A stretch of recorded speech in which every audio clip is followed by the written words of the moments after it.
a seaside town plunged into endless twilight. The train screeched to a stop at Dawnlight Cove Station, jolting me awake from a restless sleep. The sky outside the grimy window was a strange, slate-gray void, the sun barely a dim smudge behind thick clouds.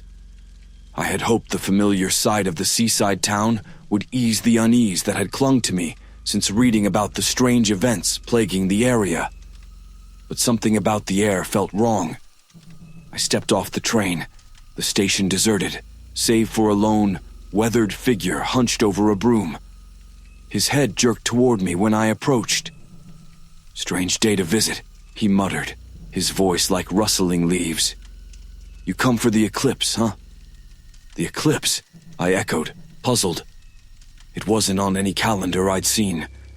He nodded solemnly, his eyes darting to the horizon where the ocean glimmered faintly. "Been a long time since the sun gave up on us like this. Watch yourself by the water.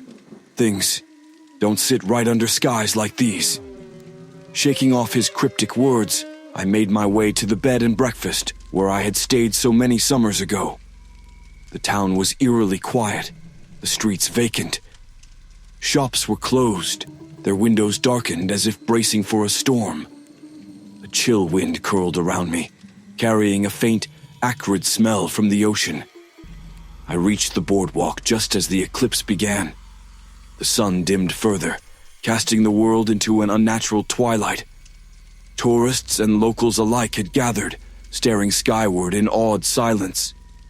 The ocean, once Dawnlight Cove's crowning jewel, was black as tar. The gentle crash of waves sounded hollow, as though the sea itself had grown tired of its eternal rhythm.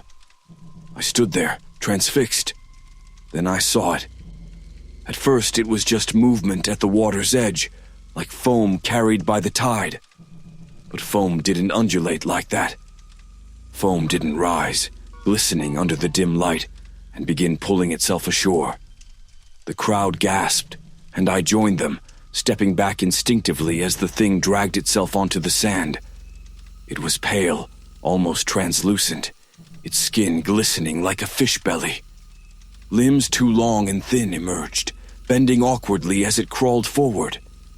It had no face, just a featureless, bulbous head that tilted as if it were listening to our collective horror. Screams broke the silence. People scattered, running for safety, their panicked cries merging with the unnatural wailing that now filled the air. I found myself frozen, unable to tear my eyes away as more of the creatures emerged from the surf, their jerky, unnatural movements like marionettes yanked by unseen strings. Something cold brushed against my hand, jolting me back to reality. I turned to see a young boy, no older than 7, clutching a toy boat and staring at the creatures with wide, tear-streaked eyes. "We have to go," I said, my voice trembling. Grabbing his hand, I led him away from the water, toward the narrow streets of the town. Behind us, the creatures were crawling faster now, their shapes blending into the shadows that seemed to stretch unnaturally across the sand. We found shelter in an old fishing supply store. The boy clung to me, his tiny hands trembling. "What's happening?" he whimpered. "I don't know," I admitted, peering out the grimy window. The creatures were gone, but the beach was empty now, the black water lapping at the shore in a slow, deliberate rhythm. The light outside had not shifted. The twilight remained, heavy and oppressive. Something had awakened, I realized, and it had come from the ocean. I spent the night at the bed and breakfast, though sleep eluded me. The boy had found his way back to his family, and the town was on edge. Police patrolled the streets, their presence offering little comfort.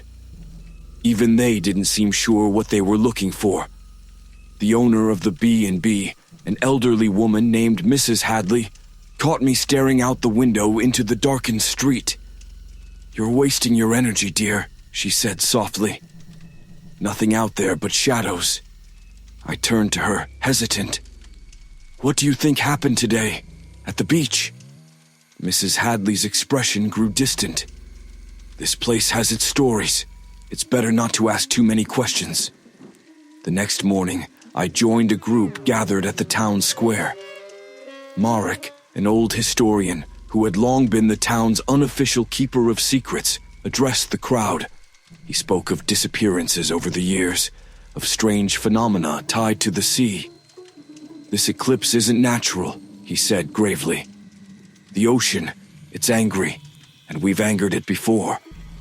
A wave of unease rippled through the crowd. I stepped forward.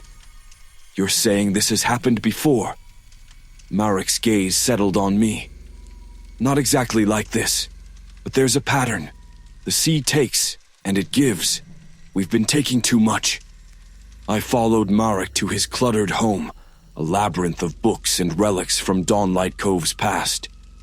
He pulled out an ancient map, pointing to the lighthouse at the edge of the cliff. If there's an answer, it lies there, he said. But the light went out years ago. We've let it fall to ruin. As night fell, I stood at the base of the lighthouse, its silhouette stark against the gray sky. The sea roared below, and the wind carried the faint stench of decay. I hesitated before climbing the steps, each creak of the old wood like a warning. When I reached the top, the view took my breath away. The ocean stretched endlessly, a void of black. And there, crawling out of the water, more of them, dozens now, moving toward the town with an eerie determination. The creatures had come again, and this time they wouldn't stop. The air in Marek's study was heavy with the scent of old paper and mildew. Stacks of books, yellowed maps, and brittle newspaper clippings cluttered every surface. The only sound was the rustle of Marek's hands flipping through pages, his expression darkening with every line he read. A storm had rolled in, and rain lashed against the windows as if the sky itself was trying to drown out our search.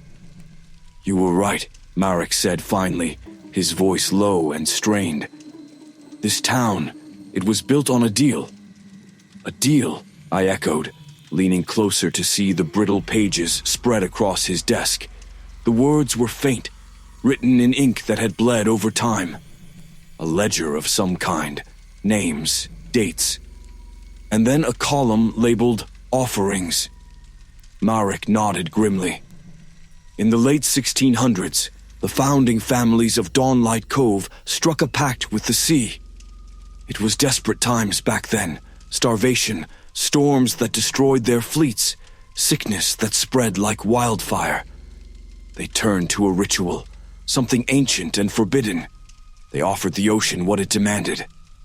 I felt a chill crawl down my spine. What did it demand? Marek hesitated, his hand hovering over the ledger.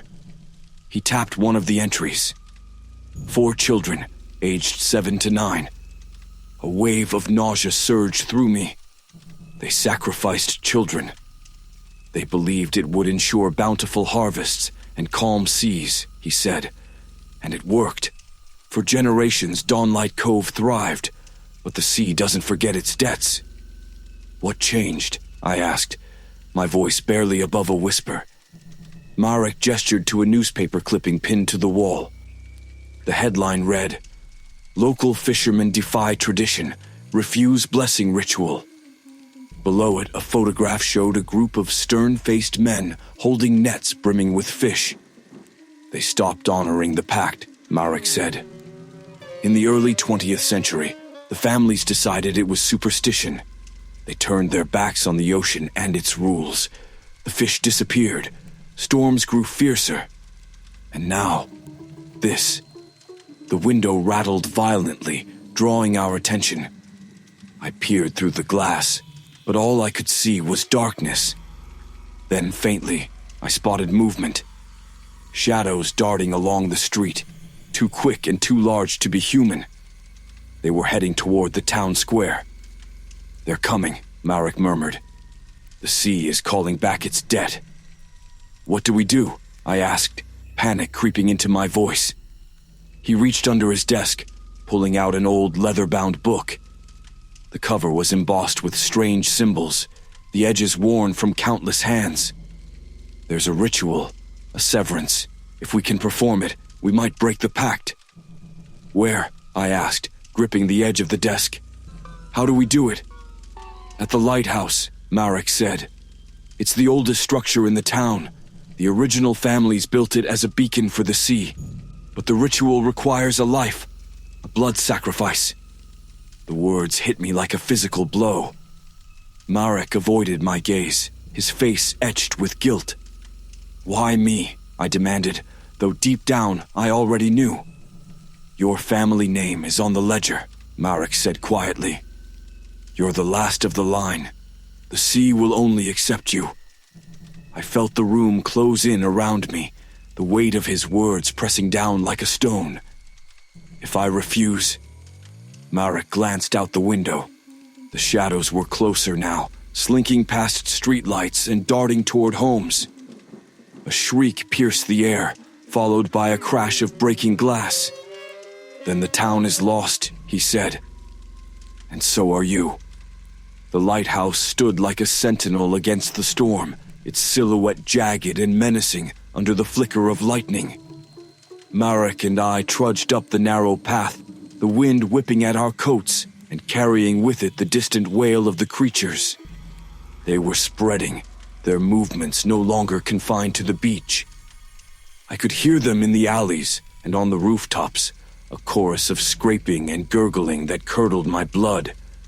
At the base of the lighthouse, Marek lit an old oil lamp, its flame casting an unsteady glow over the crumbling steps. The door groaned open, revealing a spiral staircase that ascended into darkness. The air was damp and cold, reeking of salt and decay. We don't have much time, Marek said, his voice steady despite the fear in his eyes. We climbed in silence, each step an effort against the oppressive weight of the air. By the time we reached the top, I was shaking. Whether from the cold or the mounting terror, I couldn't tell. The lantern illuminated the lantern room, its glass walls streaked with grime. In the center of the room was a metal pedestal, etched with the same symbols as Marek's book. He placed the book on the pedestal and began arranging candles in a precise circle. What happens if we succeed? I asked, my voice hollow. The pact is broken. The creatures return to the sea. The eclipse ends, Marek said without looking up.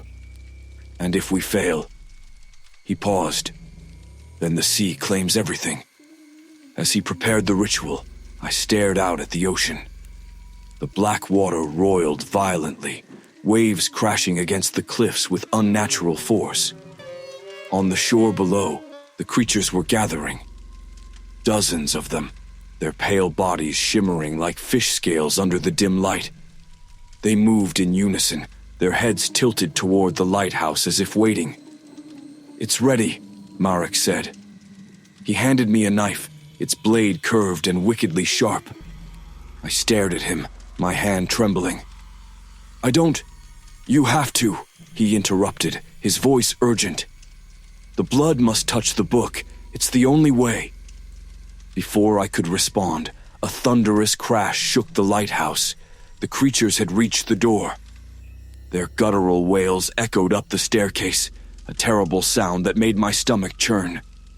We're out of time, Marek shouted. Do it!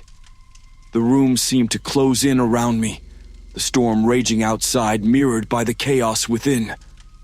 My pulse pounded in my ears as I raised the knife, the blade catching the flicker of the candlelight.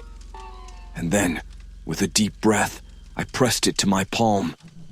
The blade bit into my palm, sharp and unyielding, releasing a rivulet of blood that dripped onto Marek's open book. The symbols on its pages flared to life, glowing a sickly green that cast eerie shadows across the walls of the lighthouse. The air crackled with energy, a low hum reverberating in my bones. Outside, the storm raged fiercer. The creatures clawed at the lighthouse door, their guttural wails merging with the roar of the wind. Marek chanted in a language I couldn't understand, his voice rising above the chaos as the symbols on the pedestal pulsed in time with his words. I staggered back, clutching my bleeding hand. The room felt alive, the very walls shuddering with each toll of an unseen bell. The glass of the lantern room trembled, distorting the view of the black ocean below. The creatures on the shore writhed and twisted, their movements frantic, as if the ritual was tearing at them from the inside. "Marek!" I shouted, panic lacing my voice. "Is it working?" He didn't answer. His eyes were fixed on the book, his expression a mask of grim determination. The symbols glowed brighter, their light so intense it seared my vision. The lighthouse itself groaned under the strain, the wind howling through every crack and crevice. And then the door shattered. The creatures poured in, their elongated limbs contorting unnaturally as they scrambled up the spiral staircase. Their eyeless faces were fixed on the lantern room, their mouths hanging open in silent screams. I stumbled backward, my heart hammering as the first of them emerged at the top of the stairs. "Marek!" I screamed, but he didn't flinch. He continued chanting, even as the first creature lunged for him. I grabbed the knife from the pedestal, my palms slick with sweat and blood. As the creature reached Marek, I slashed wildly, the blade cutting deep into its slick flesh. It shrieked, a high-pitched sound that sent shivers down my spine before collapsing into a pool of black ichor. But more were coming. They swarmed the room, their pale, glistening bodies filling the space. I swung the knife desperately, each strike fueled by pure adrenaline. One of the creatures grabbed my arm, its grip icy and unrelenting, pulling me toward its gaping maw. I kicked it away, my foot sinking into its rubbery flesh as I fought to free myself. Marek's voice faltered, and I turned to see a creature's claws raking across his chest. Blood spattered the book, and for a moment, the glowing symbols dimmed. My stomach dropped. "Marek, no!" I shouted. With a final guttural cry, Marek slammed his hand down on the book, his blood mixing with mine on the pages. The symbols flared brighter than ever, the light erupting outward in a blinding wave. The creatures screamed, their bodies convulsing as the light consumed them. One by one they collapsed, their forms dissolving into streams of black mist that swirled toward the ocean. The storm outside began to wane, the wind dying down to a low whisper. I dropped the knife, my hands shaking as the last of the creatures vanished. The room was eerily quiet now, save for the crackling of the oil lamp. Marek lay slumped against the pedestal, his breathing shallow, his face pale. "It's done," he rasped, his voice barely audible. I knelt beside him, tears streaming down my face. "You're going to be okay," I lied, though we both knew the truth. Marek managed a weak smile. "The town is safe, but the sea doesn't forgive easily." His gaze drifted past me, toward the lantern. I turned and saw it, the light of the lighthouse, now blazing like a star, its beam cutting through the lingering darkness. But as I stared, I felt a strange pull, a tether wrapping around my very soul. The realization hit me like a wave. The ritual had worked, but at a cost. Marek's sacrifice had not been enough. The sea had claimed me instead, binding me to the lighthouse, to its light. "No," I whispered, my voice breaking. "No, please." But it was too late. The light burned into my chest, a searing heat that filled me with both agony and purpose. Marek's body went still, his head slumping forward as the pedestal's glow faded. I stumbled to the edge of the room, my hands pressed against the glass. Dawn was breaking, the first rays of sunlight touching the town below. The ocean was calm, its surface reflecting the soft hues of morning. The townsfolk emerged cautiously, their faces streaked with relief and exhaustion. They looked up at the lighthouse, their savior. None of them could see me, trapped within its walls, tethered to its beam. The light must never falter. As the sun rose higher, I felt the pull grow stronger, binding me tighter to my new existence. Dawnlight Cove was safe for now. but the sea was always watching, waiting, and it would never forget.